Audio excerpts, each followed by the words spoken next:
Men of science tell us that telescopes show the Earth to be a planet, just like Mars or Venus, a planet rotating about the sun. But how could a telescope show this?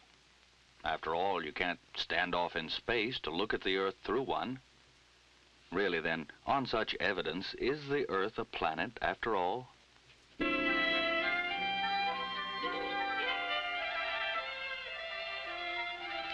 Well, I'm not so sure a telescope wouldn't help to show that the Earth is a planet. Speaking, it is true with hindsight, it seems to me that looking at the planets with the telescope, we are apt to learn many things we didn't know before we had one. But how a telescope could teach us things about the Earth is indeed hard to imagine. Still, it wouldn't be the first time that science would have led us to believe things quite contrary to expectations, and even to common sense.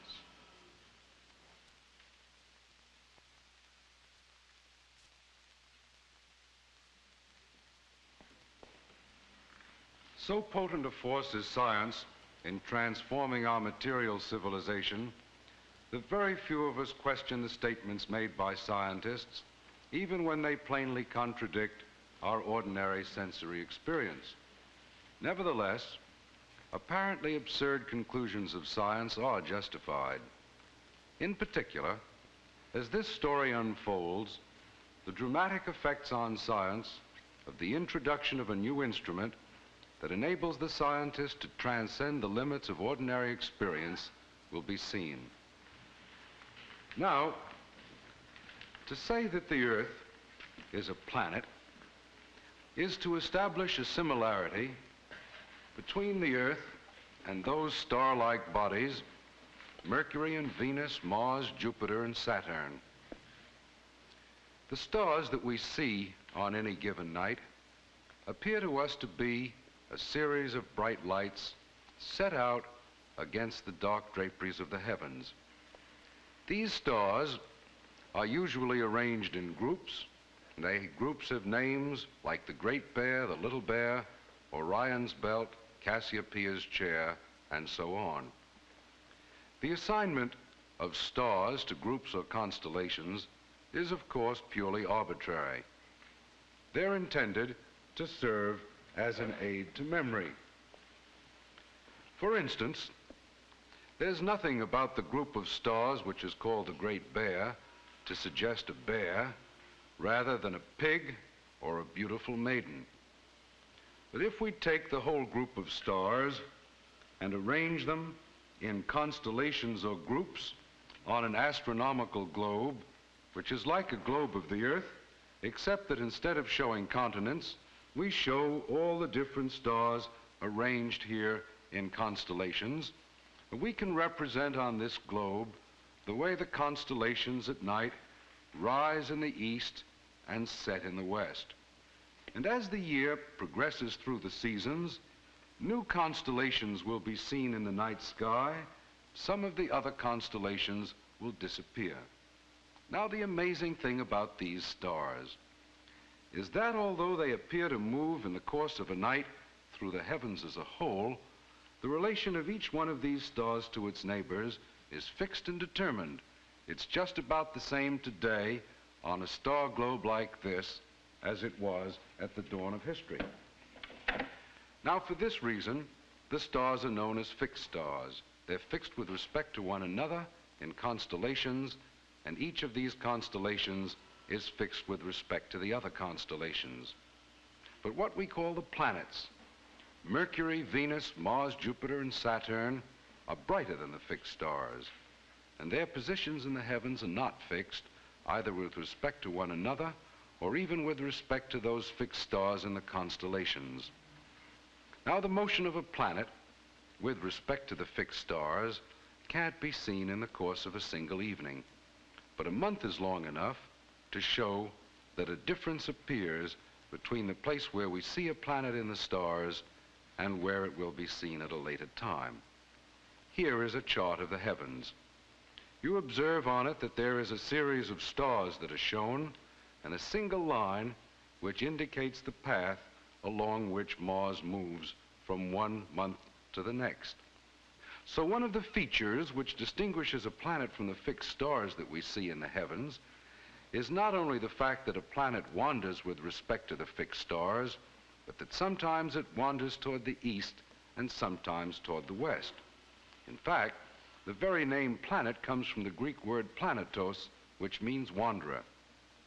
In other words, the primary distinction between a planet and any other star that we see in the heavens is that the planets actually do wander while the other stars are fixed with respect to one another.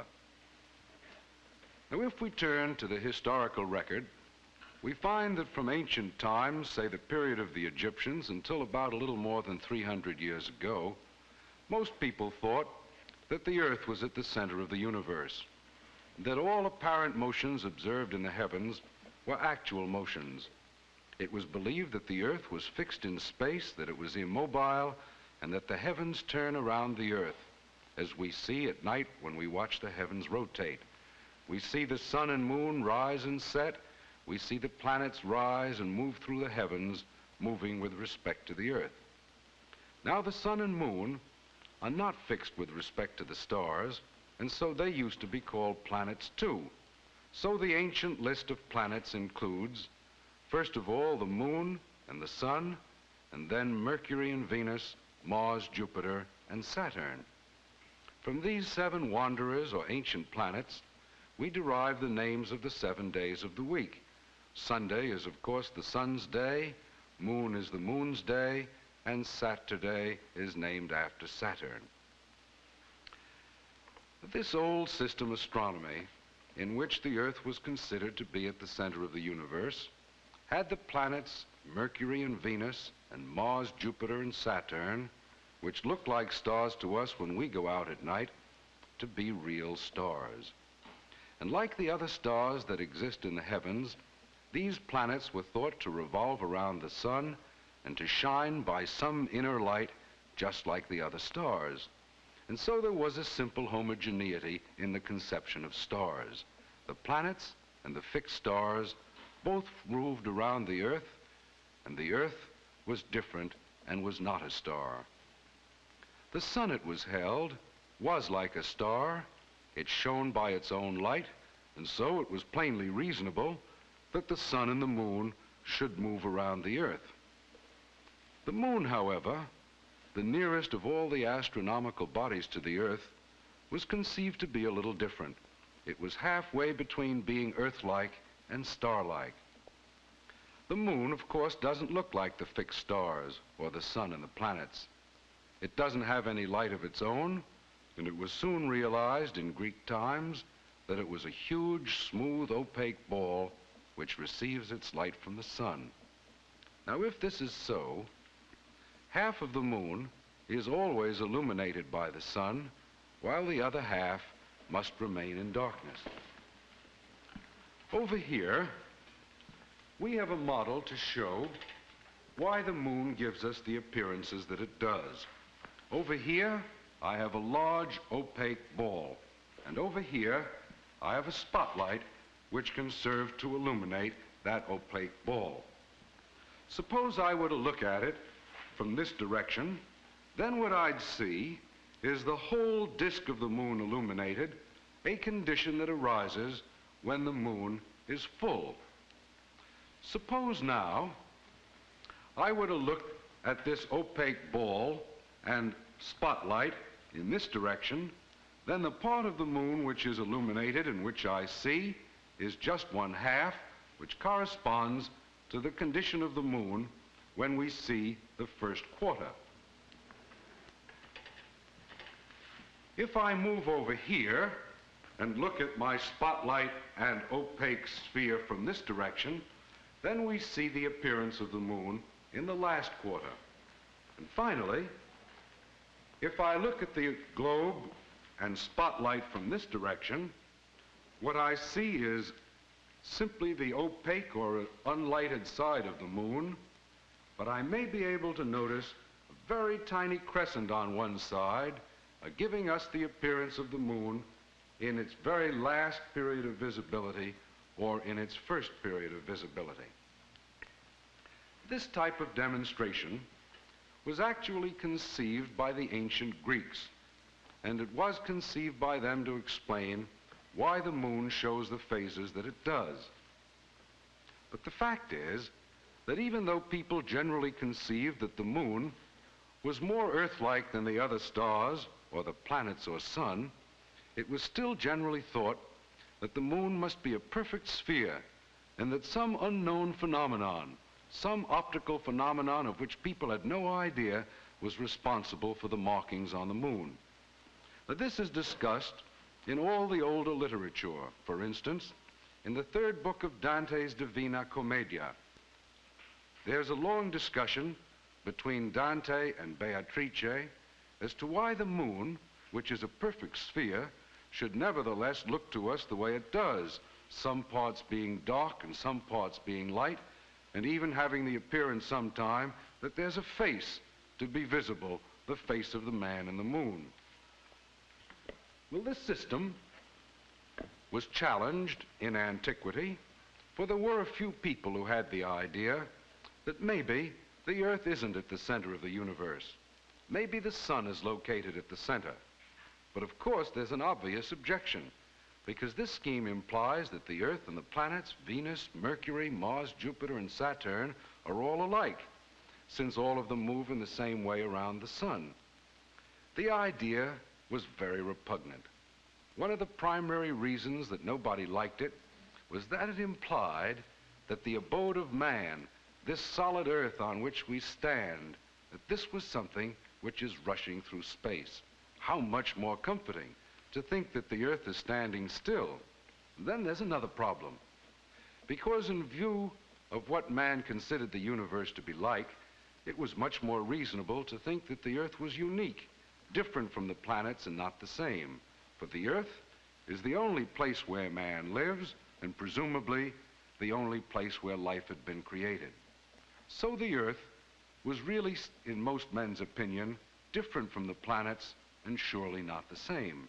And because it was different, it had a special role, a special place in the order of heavens, and that was to be fixed and stationary and to be located at the center. In the year 1543, the Polish astronomer Copernicus published a great book which is called On the Revolutions of the Celestial Spheres. In this book, Copernicus advanced the theory that all the phenomena of the heavens can be explained by assuming that the sun is fixed at the center and the planets move around it. Here is a diagram of the Copernican system as it appeared in print in the first version of the Copernican system in the English language. Note the sun at the very center and the planets moving about the sun in a series of concentric orbits. Copernicus suggested that the Earth was to be thought as only another planet moving around the sun. Now, the book that I hold here is actually a printed facsimile of the original manuscript of Copernicus's book, which survives today some 400 years after it was written. It was a very difficult book. It was hard to understand because it was based on complex mathematical arguments and has many formidable calculations, long series of tables. Copernicus, in the preface, said, "Mathematics is for the mathematicians," and it was generally agreed that a reader would have to be a very skilled mathematician to master the contents of this noble book. Now, one of the main reasons that this book of Copernicus did not at once excite men's imaginations and give rise to those later controversies was the obviously absurd implication that the Earth is only another planet. The mere fact that the planets have a wandering motion with respect to the other stars surely doesn't make them in our minds any the less stars, for a star is a bright luminous object and presumably it shines because it has some inner light of its own, and the Earth isn't such a body. It's made of earth and dirt and clay and living material, and no one would conceive that it shines the way stars shine.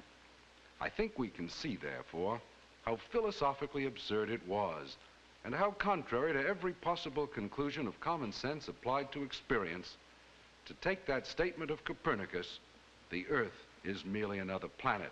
Planet indeed. Why, anyone had only to go out at night and look at the heavens, see what a planet was like, to find out that it was like a star and not like the Earth. And when he looked at the Earth on which he stood, it was perfectly clear to him that the conclusion of Copernicus was absurd. The Earth was not a planet. Then, in the year 1610, everything that I've just been talking about was upset. It was upset by the publication of one of the most important books in the history of scientific thought. The book was called The Message of the Stars, and it was written by the great Italian scientist Galileo Galilei.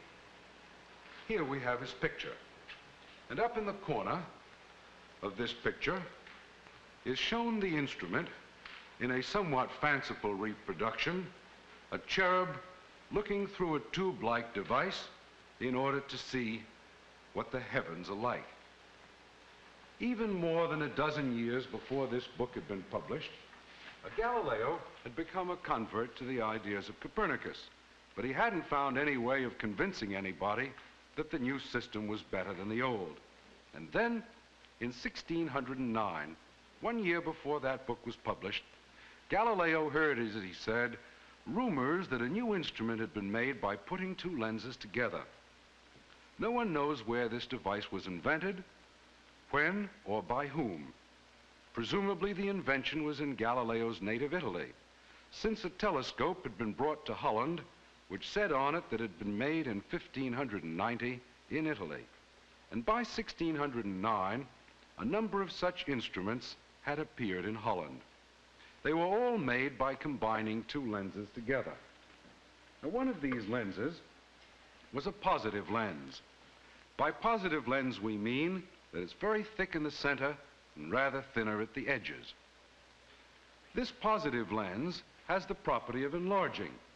And if we take a piece of cardboard on which some writing appears and place that piece of cardboard in front of our optical bench, and then place the lens in front of it, and now look through the positive lens at that piece of paper with the right printing on it, we see that it's very much enlarged.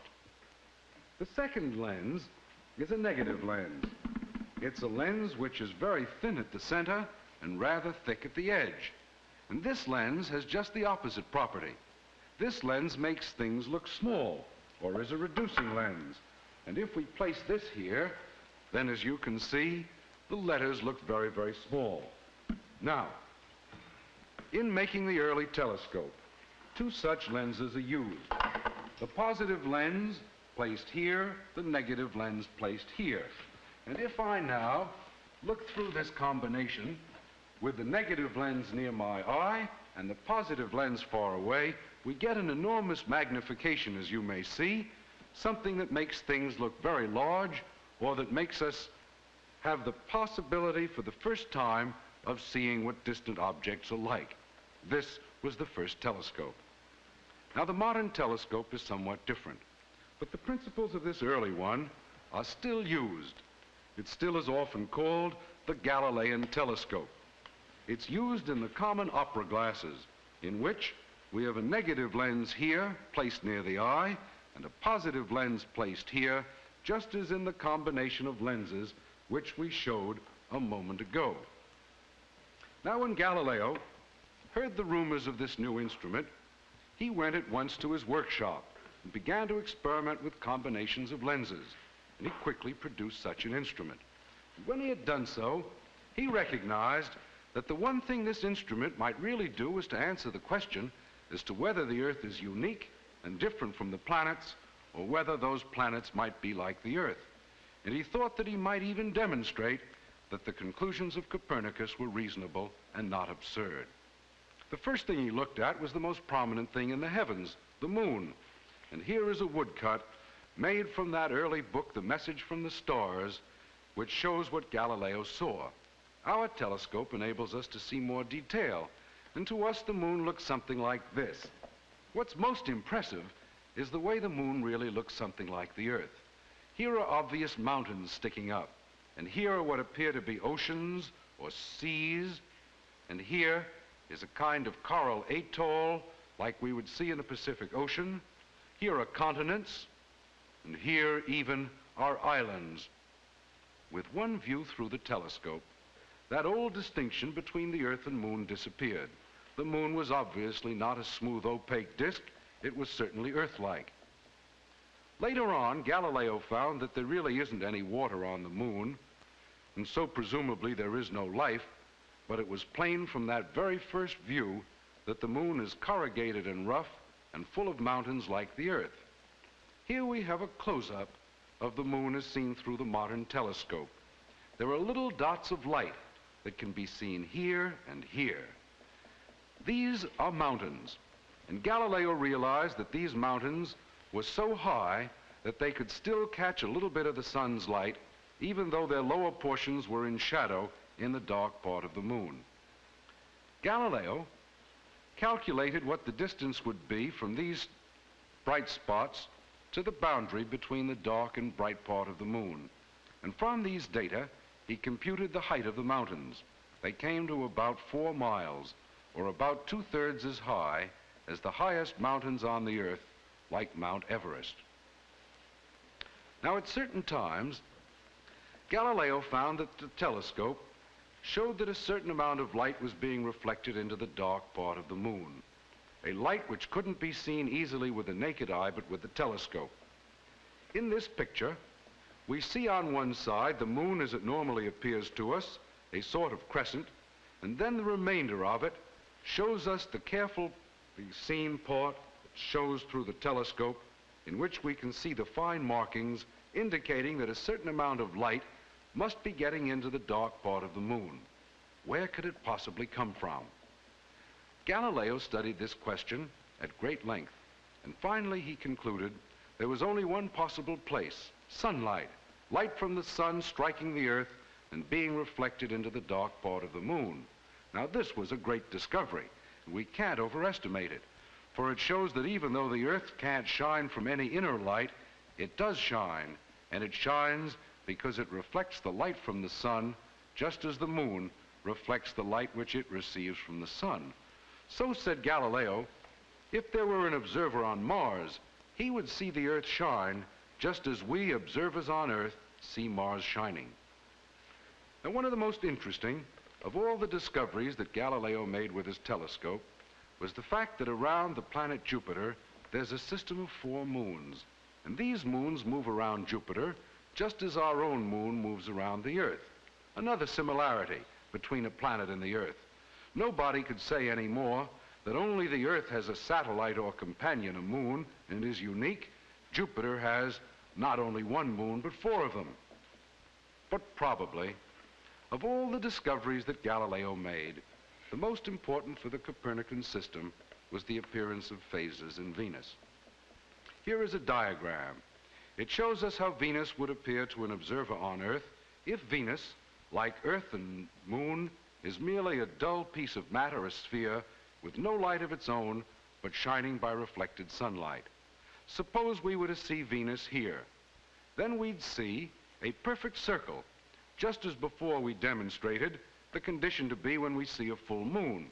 Over here, we would see half of Venus illuminated, just as we see half of the Moon illuminated, and the same situation would obtain over here.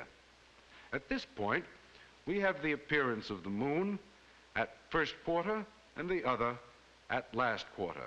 But when Venus is here, we would expect to see practically none of the planet, since the dark side is facing us, except that maybe we'd see a very thin crescent on this edge. Now, let me call your attention to one further fact. When we see that full disk, when we see the complete illuminated circle, then Venus is much further away from us than at any other position. And when we would see the crescent here, Venus would be at its nearest position to the Earth. Hence, if Venus does move around the sun and has no light of its own, we would expect that crescent which is near us to be very large, and the full disk which is far away from us to be very small, and the half disk here and here to be intermediate between the two. Now let's look at what Galileo actually saw. Here is a series of photographs made at the Lowell Observatory in New Mexico. They show us the appearance of Venus as seen through a telescope at constant magnification. Here is the disk, the position roughly resembling the last quarter, and here is the very thin crescent. Note that the relative sizes accord perfectly with the prediction we made a moment ago, when we assumed that the planet Venus moves around the sun, that it's like the Earth and like the moon, and not like the stars, that it has no light of its own, but shines only by reflection. Now, let's put all of these discoveries together, and let's make as our final assumption that what happens in one planet can be assumed to happen in most of the others. The system is one in which the Earth shines like the moon and presumably shines like the other planets. The moon is corrugated and rough and like the Earth, and so presumably are the other planets. Some of the planets like the Earth have moons. The planets shine by reflected light from the sun. They're Earths. They aren't stars at all. And so you can see that at once it wasn't philosophically absurd any longer to think of the Earth as a planet, or if you like, to think of the planets as being Earths rather than stars. And with the publication of that book of Galileo in 1610, the whole climate of opinion in regard to the discussion of the Copernican system was radically altered. The effect of the new instrument had been to take that statement, the Earth is another planet, which had been contrary to all sensory experience showing the planets to be stars rather than Earths, and to transform that statement into one which agreed with a new kind of experience. Since the telescope had shown that the planets are Earths, surely Mars, Jupiter, Saturn, Mercury, and Venus, being like the Earth, should behave like the Earth. And how reasonable now that all of them should move around the sun. The Copernican hypothesis, therefore, was no longer merely a mathematical device for computing. It was a reasonable description of the universe.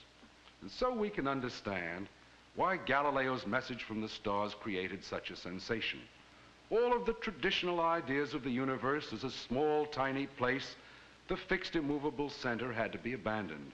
And not only scientists, but philosophers and men of affairs and statesmen, poets and artists were shaken by the frightening ideas of the vastness of space and the new system of the world. The perplexity of those thinking men who now had to consider that the Earth was really a planet twirling around with no fixed location in space, an insignificant speck in the vast starry reaches of heaven, this feeling is perhaps best expressed for us by a contemporary poet. Here, John Donne. A new philosophy calls all in doubt. The element of fire is quite put out.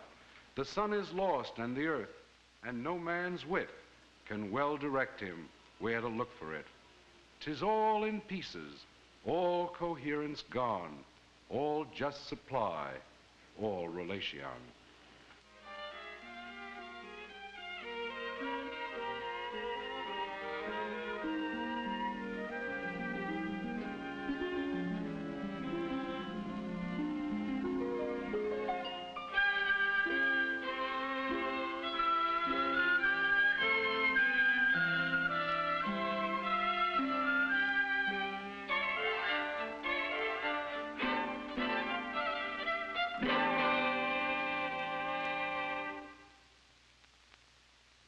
This is